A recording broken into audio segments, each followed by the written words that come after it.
नमस्कार, मेरा नाम देव हिमांशु शाह है। मैंने आज हिंदी प्रोजेक्ट विज्ञापन जूता product spike standard 8 roll number 36।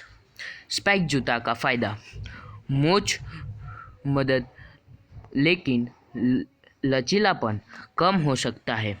उच्च कोटि जूते कोटि और मजबूत वजन बढ़ाने के लिए और गतिशीलता कम हो सकती है। मोटी तलावों मदद लेकिन क्षमता को कम चल विशेष रूप से सड़क के लिए आरी नाखून चटानो कर्षण या रोकने चलने गीला सतहों पर विशेष रूप से मदद करता है।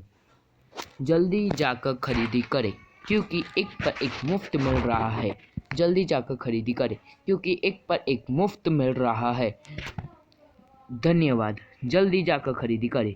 हमारा संपर्क नंबर है 225 75 789। हमारा संपर्क नंबर है 225 75 789। हमारा ईमेल है spike1014@gmail.com। हमारा ईमेल है spike1014@gmail.com। धन्यवाद।